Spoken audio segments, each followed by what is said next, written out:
I'm Shanelle Kaul, and this is the Uplift. We have a great show for you with this cast of characters. A boy with a musical gift that he says is miraculous, and that's not the only miracle to enter his life. The gentle giants who made their way all the way from Canada to San Antonio. We have the story behind their journey. The people working to beat the loneliness epidemic. How they're helping isolated seniors feel like there's no place like home.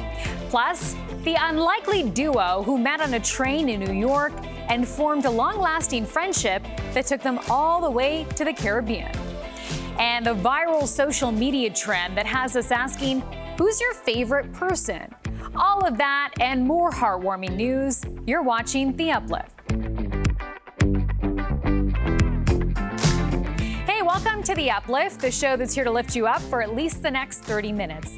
We begin with a boy who believes his gift for piano playing is a miracle. A few years ago, another miracle showed up at his home, a grand piano, sender unknown. Here's Steve Hartman with this story. To Jude Kofi of Aurora, Colorado, this surprise was music to his eyes. As we first reported back in 2023, the piano was gifted by a stranger. Jude's father, Isaiah. So one day it just shows up at the house? Yes, all for free. Who does that? The answer in a moment. Moses? But first, the reason. A year and a half earlier, Jude's dad heard a noise coming from the basement. There was an old keyboard down there, but no one knew how to play it. Certainly not his then 9-year-old autistic son, Jude. Or so he thought. Isaiah then got Jude a larger keyboard to see what more he could do. And boy, could he do. The kid never had a lesson. No one taught him any of this. How do you explain that you're as good as you are? It's a miracle. You think it's a miracle? That's what I prefer. Bill Magnuson prefers that too. Is he special? Is beyond special. He's Mozart level. It's coming from somewhere beyond. Bill is a piano tuner. He saw a local news story about Jude, heard him play, learned how his parents immigrated from Ghana, how they're raising 4 children and sending money back to Ghana. What resources are left over to help this special little soul? Yours. Yeah. Using an inheritance from his father, Bill bought the piano, spent $15,000. He promised to tune it for the rest of his life, and even paid for Jude to get professional lessons. Did you learn anything from the lessons, or did you teach the instructor? I learned a lot, like reading music. So you can read music now? Yeah. Since we first told his story, Jude, who's now 14, has appeared on talk shows and performed around the world, most recently in Saudi Arabia. He also has an album out. And again, all made possible by that selfless stranger, who isn't a stranger anymore. We're family now. Somebody to just love your son like that by making sure that his future is secured. We are super thankful. Yeah. Press the pedal. Caring for other children as your own, the defining note of humanity.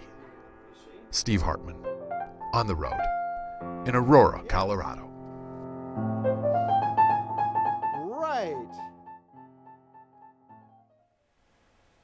If you're running a dog rescue, your ideal employee is probably a dog lover who's caring and knows the different breeds. Muttville Senior Dog Rescue in San Francisco went with someone a little different. Itai Han has more. Are we ready? If you've ever heard the phrase fighting like cats and dogs, blame it on centuries of bad public relations. What do you think about this kitty? Because at Muttville Senior Dog Rescue in San Francisco, one unlikely employee is trying to change that. His name is Little Dude. His title, Director of Feline Relations. Every morning, he has breakfast, a quick grooming, and he's off to work. His human and co-worker, Karina Walsh, says he was born for this. Did they require experience? Yes, yeah, he does bring a lifetime of experience in the role. His job is to give each dog a literal CAT scan to help determine how open they are to living with a feline. A lot of potential adopters, if they have cats at home, the number one question they ask is this dog good with cats? Little Dude lives in a diverse household, speaks fluent canine, and has plenty of paws-on experience. At a time when shelters across the country are looking for every possible way to help pets find homes, Montville is thinking outside the litter box. This is the first time we've had cats as a senior dog rescue. Gabriella Jew, Montville's senior program director, says the more cat-approved dogs they can identify, the more lives get saved. As for Little Dude, he's got a matching uniform and a hefty salary paid entirely in treats. Does he get a 401k? You know what? I think that Little Dude does get a 401k. After a long day at work, High five. Little Dude heads home for a well-earned cat nap. All in all, a great shift, and we're excited and ready to come back again. Because sometimes the best way to teach an old dog new tricks is with a cat. Itai Hot, CBS News, San Francisco. Good boy. You've got some homework to do during this break. Think about who your favorite person is. We'll explain why that's important coming up. And see how these beluga whales, each weighing more than 1,000 pounds, made their way all the way from Canada to Texas.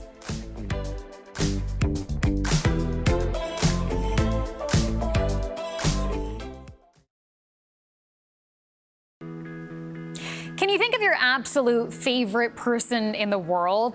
A recent social media trend has people doing exactly that, and the posts that have come out of this trend can be real tearjerkers. Here's Matt Gutman. My favorite person ever.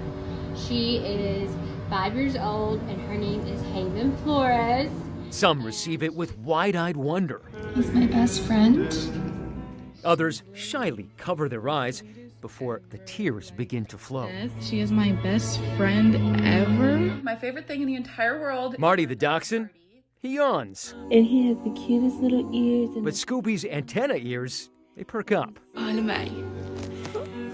The message being transmitted across social media is the simplest one. Love. Thank you. People of all ages telling loved ones what they already knew. They are the kindest, most caring.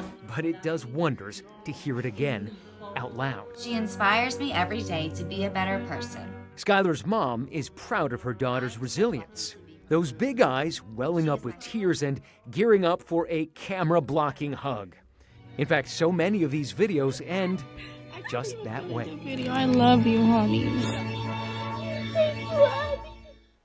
When an aquarium in Canada shut down in 2024, the fate of 28 beluga whales hung in the balance. Then someone made a plan to send those gentle giants soaring into their new homes. Here's Jared Ochacher with more. Frank and Bertie Botts flew more than 1,500 miles from Canada to their new home in Texas. The two inseparable Arctic whales are among the first of 28 belugas set to be relocated to aquariums across the U.S. through an international emergency rescue effort. I can't help but get just a big giant smile speaking about them. Moving the more than 1,000-pound belugas was a massive undertaking. SeaWorld's Steve Abel accompanied them. We'll put them into a cradle. We'll lift them up with a crane because they're big and they're heavy. You'll put them into their box, which then goes rolling onto a truck. The truck takes you to the airport. You then roll up onto the plane. You secure them in the aircraft and you are airbound. Who would ever think that you've gotten a chance to fly with a whale? The whale's complex journey marks the end of a controversial saga. Their previous home, Marineland in Niagara Falls, closed in 2024 amid allegations of animal mistreatment. Running low on money to care for the whales, there were fears they would be euthanized. But no more. U.S. and Canadian officials secured the mammals' new homes, including in SeaWorld San Antonio. Now these whales are settling into a 2 million gallon saltwater pool and joining 8 other whales that already live here. It's a magical soaring experience You know the team that they're coming in to work with.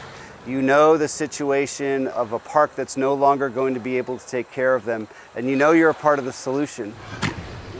Another 11 belugas are expected to arrive in San Antonio, the remainder to aquariums in Atlanta and Chicago. Abel says the whales' lives will be drastically different in their new environment. They're going to just have a much more dynamic and exciting environment here. Not because Marineland was doing anything wrong or bad, but just strictly because Marineland had stopped functioning as a working theme park, and we are not. An unprecedented rescue, just in time. Jared Ochacher, CBS News, San Antonio. Coming up, how an octogenarian opened up to a woman in her 20s and formed a unique friendship that found them on a tropical vacation together.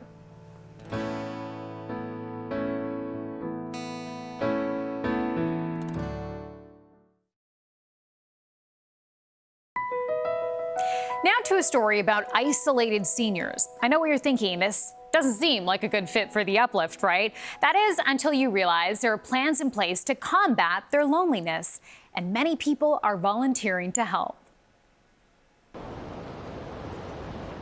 Salem Sue has stood proudly on this lonely bluff, defiant against the sometimes merciless weather of the North Dakota plains for more than 50 years. And for all those years, she's looked out over small farming towns like Hebron and Glen Ellen, which have also withstood all manner of aging challenges themselves. Mainly retired people, most of it, I'd say. Despite the difficulties, 98-year-old Mae Buckley, whom we met back in 2025, is determined to live out her days out here. We decided we're not going to move because we want to stay by home. You know how that is. Across the country, rural America is growing older faster than urban America. According to the USDA, the number of counties where at least 20% of residents are over the age of 65 has nearly tripled since 2010. Thank you, Linda. Do you want help with this? And it's in those older populations where the health risks associated with loneliness and social isolation are more common. Sundays are the worst because there's nothing going on. Yeah. 88-year-old Linda Horoff knows no other life, nor does she want another one. It's so opposite to these little rural towns from cities and things. But it sounds like you wouldn't have any other way. No, I wouldn't. I absolutely wouldn't. For Father Gary Bentz, this is well-worn territory. And I grew up on a farm about 12 miles from there. Hello, Viola. If his parishioners can't come to him, he goes to them, like 96-year-old Viola Weinhardt. Okay, we'll pray together in the name of the Father, and of the Son, and the Holy Spirit. Amen. How do you think it's changed your personal ministry?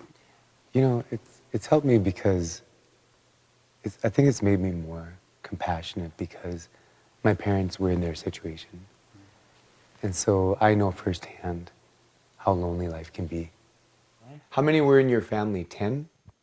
He spends a little time with me each week then and fills me in on the latest, and especially in church. He's good company. Yeah.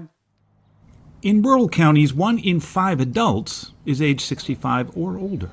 Even if some wanted to move to more urban areas with more resources, the cost disparity would make it difficult at best. The Rural Health Transformation Program, part of President Trump's Big Beautiful Bill, is pouring $50 billion into providing better access for seniors to doctors and other caregivers. But there are still cracks that seniors can fall through, and they aren't always about medicine. Sometimes older adults, especially during the challenging years, sometimes get overlooked, forgotten. Jane Strawman is a gerontology specialist at North Dakota State University Extension in Fargo, who's been taking more of a grassroots approach to helping rural seniors. People are good, and they want to help their fellow neighbor and community member. Sometimes it just takes a little bit of organizing. How can we do that? Watch your step. Acting as our brother's or sister's keeper may sound pretty naive. Yep, see you next month. Call me, call me. But not to the Margaret A. Cargill Philanthropies, which funded a local pilot program directed by Stroman called Aging in Community. We're trying to keep it practical and keep it simple and something that's workable in our rural communities. It essentially takes what is already there, neighbors, Hi, how are you? Good. and encourages them to form a kind of neighborhood watch for seniors. I'll pick up ice cream, and I've already got plates and forks. Kyla Sanders, a retired nurse who grew up in rural Montana, has been on board since the beginning. Hi. How are you today? I'm fine. How are you? Good. Good. Good to see ya. She's one of 4 regional coordinators for Aging in Community. The time is. On this day, we watched her bring May Buckley a calendar that she can hear, not see. March 12, Wednesday. Oh, is that ever neat? I think it's kind of nice. And oh my gosh. Just a little assistance that mattered more than you might know. They want to be able to be around other humans and interact and have that sense of belonging and that sense of value. She spends hours taking the roads less traveled out here. how about if I take this back to my office? Okay. And I will bring it to you Wednesday. We're going to be here to put She helps with everything from stopped wristwatches to filing tax returns. All right, TV title with blue. So you're first over here. And she's organized game days, like this one. Yay! There you go. She's been working for Aging in Community for 5 years now, and in that time, the NDSU Extension Program has been able to do what no federal health care plan can necessarily provide. Our clients are saying that they have a higher quality of life, that they feel more confident living at home, that they feel more connected to resources locally. Those are 3 really big things for us. Here we go. So big, the program is expanding to serve 12 North Dakota counties. Some of them so rural, they're classified as frontier, meaning there are 6 or fewer people per square mile. All right, well, I'm going to take off, but we'll see you this afternoon. Okay, bye-bye. Back at Linda Horoff's house, our visit extended long after Kyla left. Pleasantly so. Do you use something in your coffee? A little cream would be great. Ooh. Where we talked might have mattered more than what we talked about. After all, as Linda and so many others told us, There's no place like home. Yeah, I guess that's true. Yeah. Coming up, how an unlikely friendship that began on a commuter train in New York City led 2 people all the way to a tropical island.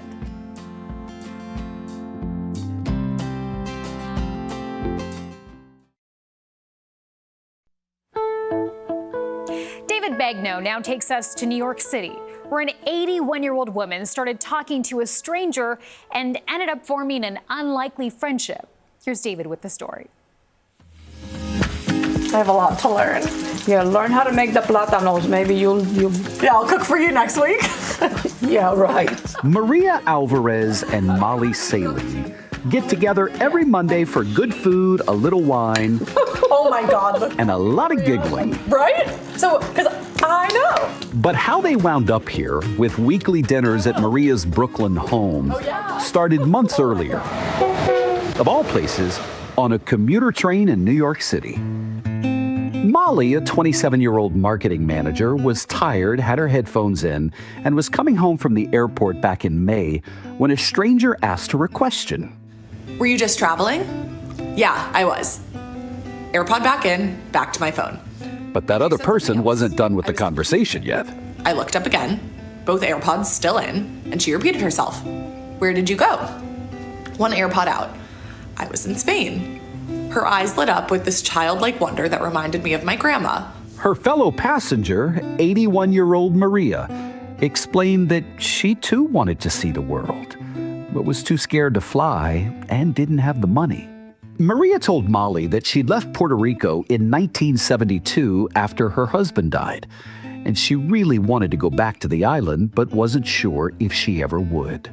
The next thing to come out of Molly's mouth surprised both of them. I said, this sounds crazy since we don't really know each other, but if you ever want to go somewhere, I'd be happy to fly with you. I meant it. Now, the story could have ended right there. A nice chat between 2 total strangers. But neither of them really wanted it to end. I said, did you ever have Puerto Rican food? She said, no. I said, what? You live in New York, you never had Puerto Rican food? She said, well, I said, well, you have to come to my house. So she says, okay, when? No, it's every Monday. There was something Molly couldn't have known when she first took those headphones out of her ears. That day I was so emotional. I was really hurting inside because my sister, she passed away from COVID, and it was going to be her birthday. We kept talking. Molly could not stop thinking about the encounter, so she wrote down what happened and recorded a video to TikTok. Every time I would open my phone, there were so many likes and comments, and I was like, oh my God. Brands reached out. Delta said, we'll fly you to the island, and Hilton said, we'll put you up for free. This is a special guy for us. Maria said he's fit. So a few weeks ago, Good morning. As you see, we're in Puerto Rico. Beautiful.